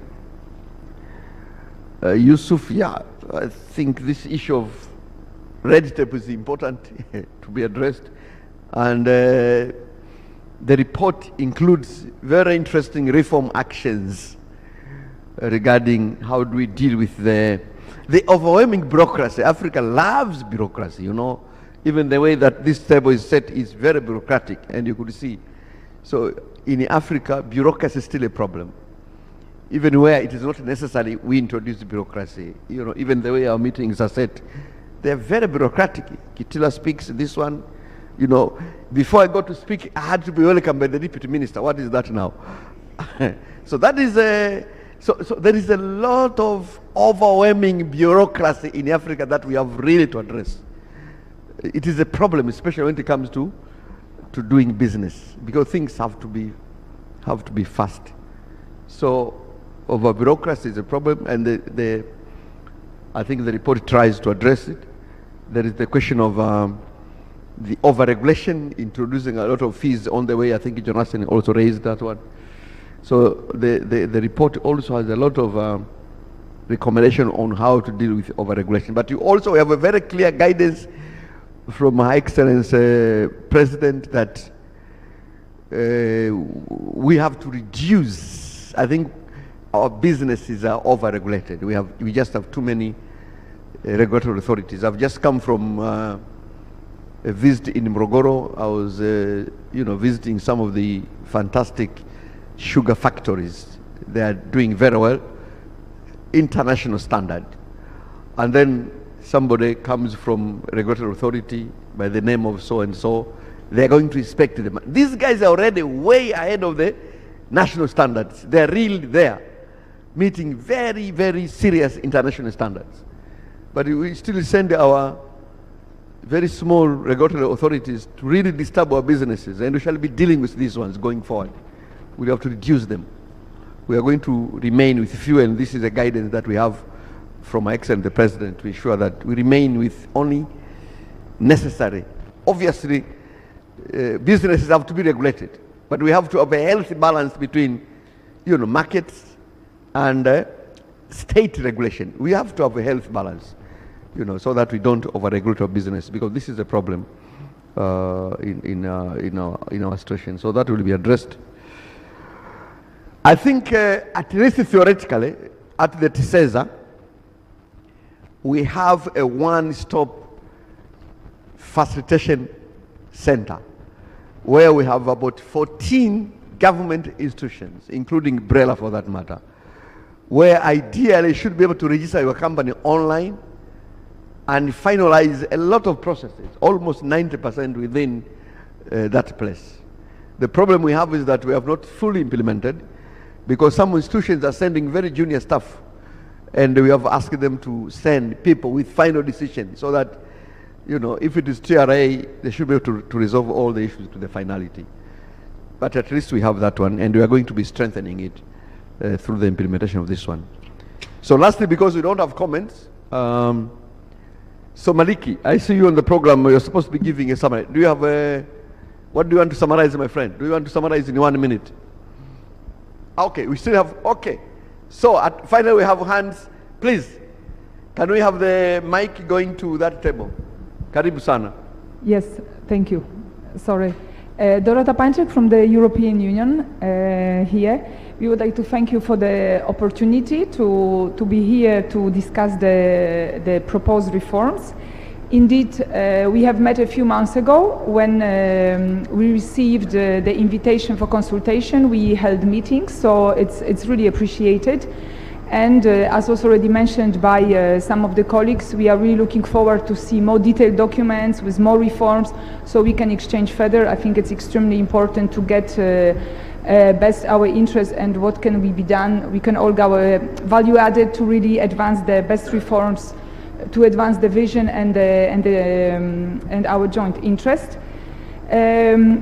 As you know, European Union here with Team Europe, we are implementing Global Gateway Strategy. We are pushing for European investment, and our value addition here in terms of our partnership is also to strengthen the local productive tissue, so the local SMEs, local production, and I think that's how our partnership works together. That's how we can advance. So as you understand, this all is very important for us. We are really happy, you know, European Union have been supporting the implementation of the Mkumbi-Ii, the work on this, so we are really happy to be here. And maybe on some concrete comments, I think the first part, so the first reform cluster, cutting red tape, it's extremely important. I think we have exchange with our European businesses present here and those also that would like to strengthen business links and investment links. And I think the predictable and transparent regulatory environment is really key. So I think the advance notice and stakeholders consultation, which was also mentioned, I think it's extremely important. And the stability in the tax legislation is also key. I think we have heard earlier, we also heard from our companies that from one day or another they can receive a notice of payments of additional tax laws that was introduced. So this is definitely not encouraging to strengthen investment, and some of the companies may also leave despite investing also heavily in the country. This brings me also to the second point, which is aftercare of investment. I'm not sure it was mentioned in the presentation that we saw. We discussed this during our consultation in September. I think companies, the most important partners, they might have, for example, the account managers that follow with them, that there is also an easy communication flow, so they know whom to talk to, whom to discuss if these new laws are introduced. So this would be the aftercare and the investor facilitation. And then maybe last but not least, the regulatory, the impact assessment that you mentioned. In the presentation, it refers to the new laws, but maybe it might be interesting and beneficial to look at the existing laws to discuss with private sector what could be modified, facilitated. And then in terms of access to finance, there was the whole presentation on the banking sector, but we have been working also with Tanzania on the venture capital. I think it strengthens also access to finance and looks at more innovative approaches.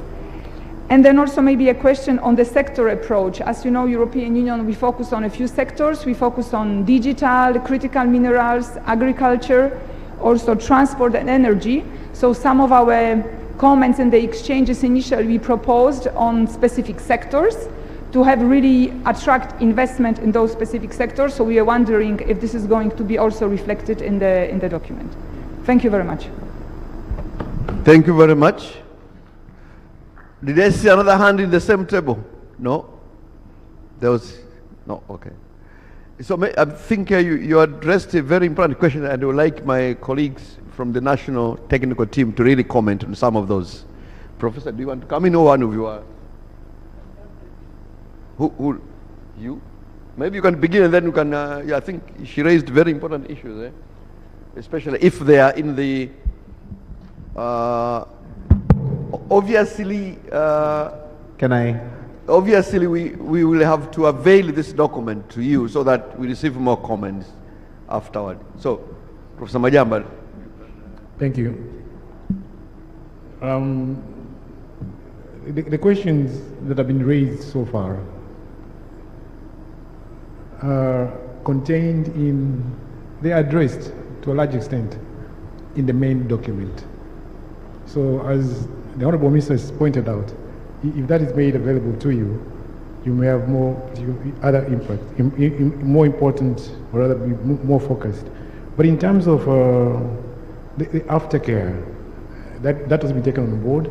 In terms of, we're also talking about change of mindsets. We engaged, Dr. Maliti discussed the KPIs. That's also another area that's relatively new. And to make you guys comfortable, I see Howard again. Howard, in the last meeting we met, Jonathan, we had engaged very deeply in terms of post-Mkumbi-1. So we had Mkumbi-1. After an assessment that was made on Mkumbi-1, that is what led to Mkumbi-2. So there was a lot of progress in terms of implementation of Mkumbi-1. The lessons learned from Mkumbi-1 will also be improved to see the extent to which we could also work on the recommendation being made on Mkumbi-2. So we rest assured that all is well. Thank you. Asante sana. There's another contribution. Prof. Mwenyekiti. A small clarification just before my chair, Professor Kamzora, takes the podium. Questions have been, I think a comment has been made on issues about access to finance for the SMEs, and that's a big issue we found. Many attempts have been made in the past. So this time we tried to think of how can we expedite this. We know efforts had already started for establishing an ecosystem for venture capital financing in Tanzania. The capital markets, working with the Ministry of Finance and other experts, have been working on that. What we are looking at is how can we expedite that process. I understand even before Mkumbi-II is adopted, draft legislations have been made, but as we know, it's not just the legal framework that works with venture capitalism. You need the institution, you need capacity building, you need capacity on both the financiers and those to be financed, the SMEs looking for finance. This is a process that has actually already started. It's happening as we speak. And all Mkumbi-II will be looking at is how can we expedite that process so that we can get the results as early as possible and get it contributing into the growth of the private sector. I just wanted to make this small clarification, sir.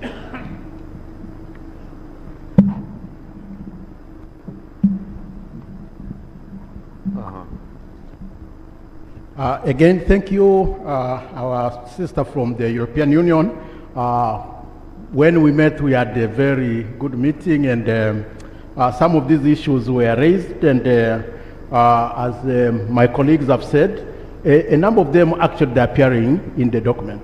But the best part of this Mkumbi-II, it is coinciding with the implementation of the DIRA, of the Vision 2050. And by now, you can see the alignment. And I think most of these things are going to easily be taking place.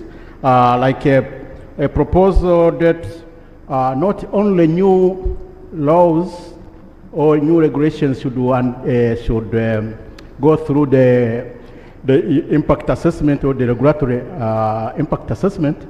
I believe ministries have been required to review their policies so that they can align with the implementation of the Vision 2050. So I think this is a very good start, and I believe when these policies are being reviewed, I'm sure that impact assessment, when it comes to business and investment facilitation, I think that is a new dimension which can be added, and I'm sure that's why we are here. And we hear you very clearly that there's a need of transparent regulations, stability in the regulations, and of course we talked about like if there's a change, there should be sufficient, not just so rapid as you put it, and the communication, I'm sure, will take, I'm sure that it will be enhanced. Probably the new development is the innovation in finance. Specifically, the minister made sure one of our members in technical team rather, is a new young man, himself an investor. Mr. Jumane, if you can stand up. This colleague, part of our team, is so versed with the issues of the venture capital finance aspect of the angel investment in crowd finance, all these new financing mechanisms, which may not necessarily be too new in some of your countries, but at least in Tanzania, it's when a number of new regulations, new laws are being implemented to undertake the same. So I think the new, at least this document is coming up with that nuances, those nuances in finance, and we acknowledge the minister that he had to make sure we have people who understand these issues and live them. And so the document has captured them very well, has put forward that eventually, when the process is almost complete, the document will be unveiled to all of us, because by now it's still just a work in progress, and we, as we said, we still receive ideas. Those which are very new, we acknowledge we can still put them, but mostly, if you read this document, most of your ideas have been captured. Because we are lucky to have the minister himself and all the leaders in the ministry, probably if there's another communication as far as the some of this discussion, at least for them, they speak with authority. Some of us, we are speaking from what we collected from you. Honorable Minister, please, you can take the over. Asante sana. Now, as we conclude, Mr. Maliki, you had a few comments. You wanted to make a quick 1, 2, 3 minute summary. Go ahead.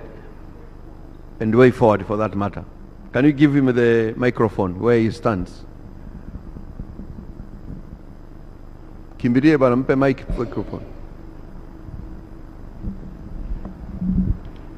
Thank you, Honorable Minister. You have already provided a very good summary of the discussions that we have here.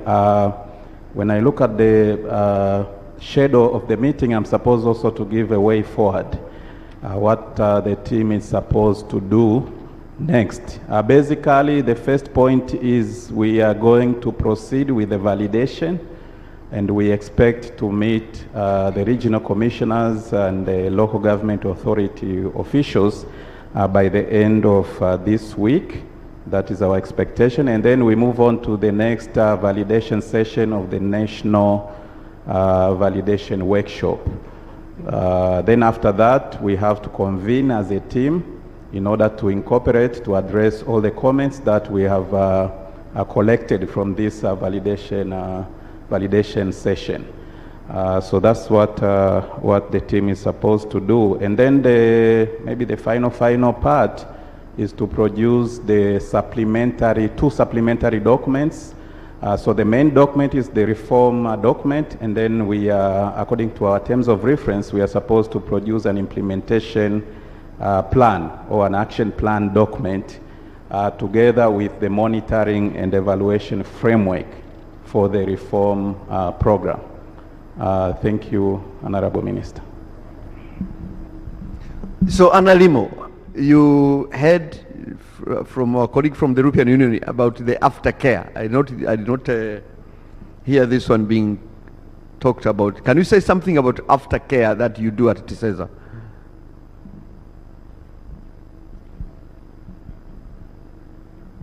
Thank you, Honorable Minister.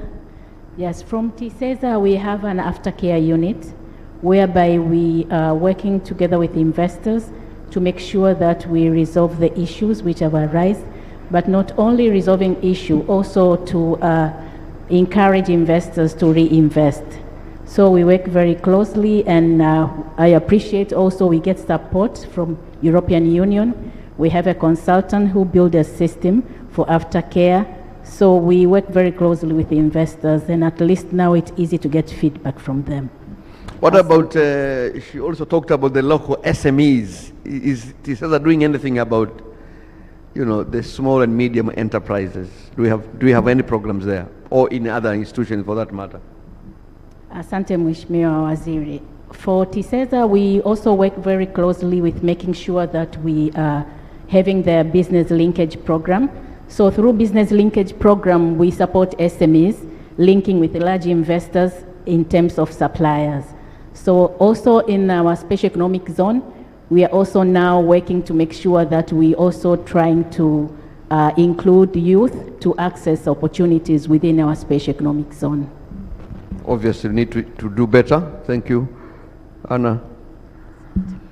Now, before I wind up, maybe the PS, do you want to, you know, say some few administrative things and say thank you to people who came here before I close the session?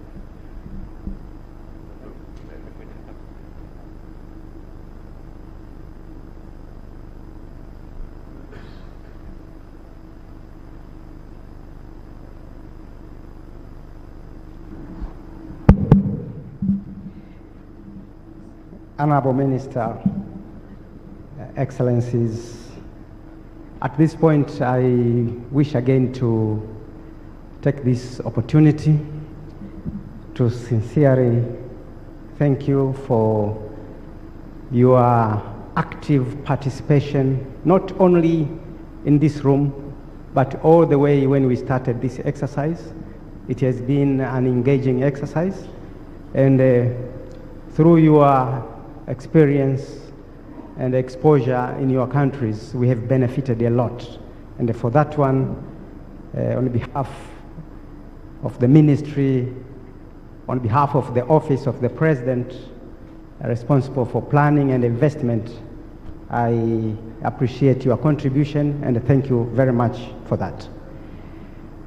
The second thing which I wish to continue giving assurance is the government readiness for reforms. If you trace back the history of this country, if you read, you will not find a time when the government has given attention to the private sector like this time. I've been reviewing and reading history and noted that this is the time when the private sector has been given the attention it needs for the changes to happen. And the attention starts from the recently launched DIRA 2050, where the private sector has been given a role to drive the economy of this country. And as if that is not enough, even in the first 5-year development plan to implement DIRA 2050, this is the 4th 5-year development plan for the country, but it is the first DIRA to implement Vision 2050. The theme of this 5-year development plan, the theme itself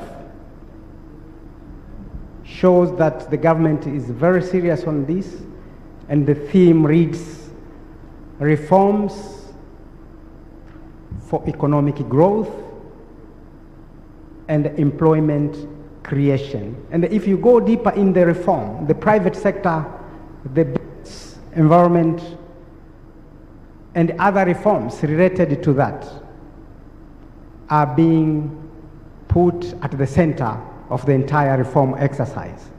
And this is, again, not enough. We are coming with Mkumbi-Ii, which is, again, talking about what is being stated from the DIRA. So, this time, with the kind of expertise which has led this exercise, we had a very diverse national technical team which has highlighted everything that is needed for us to make progress. So, saying all this is meant to show the government readiness towards ensuring that we don't get it wrong this time. And we are committed to ensuring everything goes in a manner that it has been designed. Honorable Minister, we appreciate your presence and guidance throughout this process. And as we conclude this exercise for today, I wish to thank you very much for being with us. We will continue being guided by your continued leadership. And for sure we are on the right track. And this exercise adds value to the entire Mkumbi writing process. And I think after this exercise, we will improve the document ready for the next phase of consultations to the other groups which are also slotted to complete this process. With these few remarks, Honorable Minister, I thank you very much. And I thank everyone in this room. God bless you. Asante sana. Thank you very much, PS. And without adding any further layer to the bureaucracy, I will close where I'm seated, right here. So first, thank you very much, colleagues, for attending and for your contributions, for your attention all the time. And in particular, I want to thank the European Union for being with us as partners throughout the process of trying to improve our business environment, and particularly for even supporting the holding of this particular session and the coming sessions. We are going to be meeting other stakeholders, including our friends in government, and finally we shall conclude with the private sector meeting. I also want to thank the National Bank of Commerce for sponsoring this event, and we value their engagement and partnership, and we hope that we continue with that collaboration. And finally, to urge the technical team to finalize the document so that we move into the most important area, which is the action, the implementation, which is always a tricky part. We like to go to action, and this is meant to be one of the important strategies for implementing our DIRA and our 5-year development plan. Otherwise, it has been a pleasure having you throughout this session, and with that note, I therefore declare this workshop officially closed, and thank you very much. I hand over now to the MC for other administrative arrangements. Asante sana. Asante. Honorable guest of honor, the session has been closed, so I kindly request that we do 3 photos, a photo session, one to comprise of all the ambassadors and high commissioners and their representatives present. Number 1 will be the entity, so the technical team, it's not the entity team, the entity. And the third one from your ministry. So may I kindly request, except for Balozi wa South Africa, labda utenda pale kumshika mkono and then have a picture with her. But may I request all of us that represent the embassies and High Commission to kindly come onto the stage for a group photo. We ought to have a very good memory of this validation workshop, to be followed by the national technical team. Can I request ambassadors, high commissioners, and those representing international community to please come to the stage for a group photo with the high table. Please note that one of us is passing around distributing lunch coupons, and for those of us who are fasting, she also carries iftar coupons.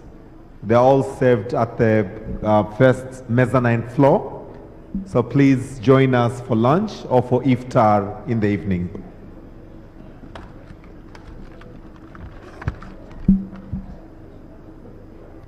Can we come together and come close to the guest of honor?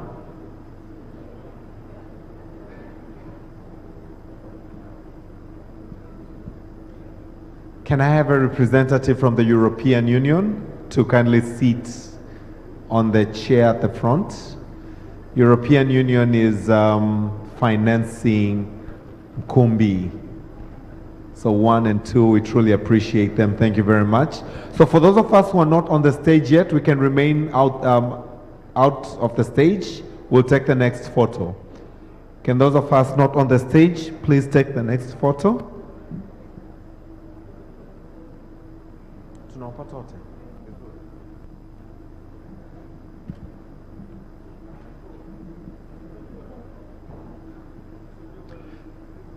Thank you very much. Can I call on to the second group of members of the diplomatic community?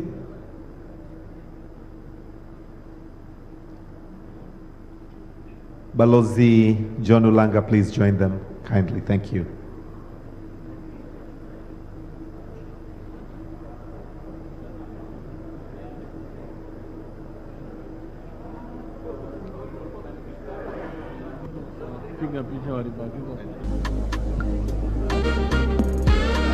Azza from NBC.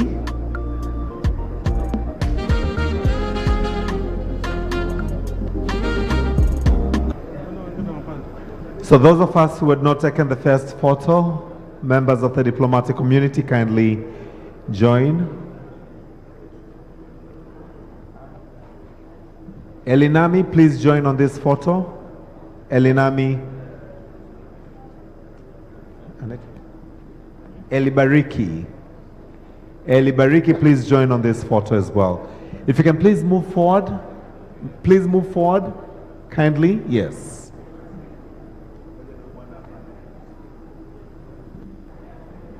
Can we remain in the room until we allow the guest of honor to leave, and then we will all follow after that. Entity, can I have you on the stage? Thank you so much. We exit through the right-hand side. Entity, naomba tupandie hapa. Management ya wizara, if you can please move closer to the front for the final photo. Guest of honor, the media would like to engage you after this session.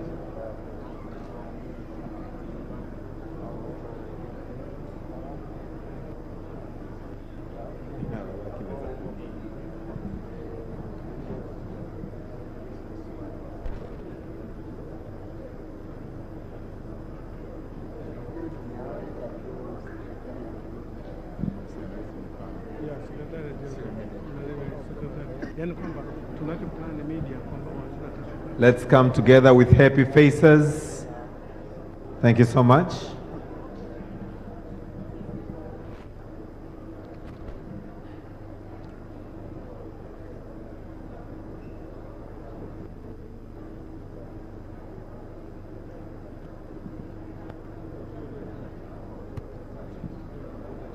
Management, bado moja? Timu yako, naomba tuchangamke kidogo tafadhali.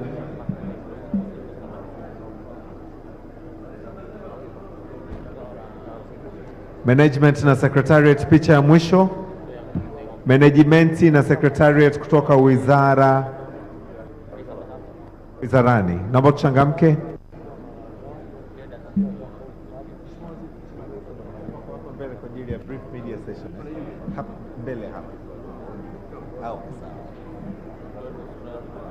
Naomba tuchangamke, management na secretariat.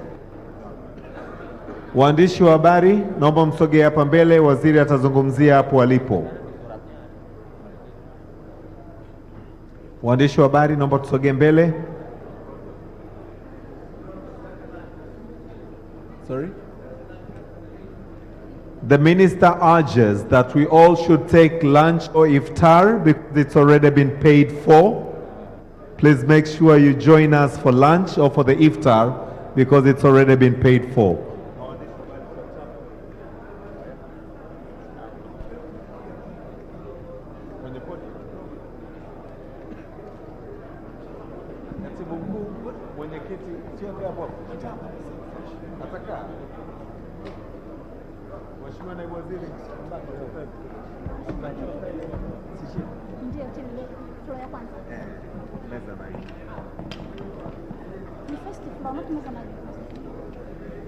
The rest of us can proceed for lunch as the minister is taking his media interview.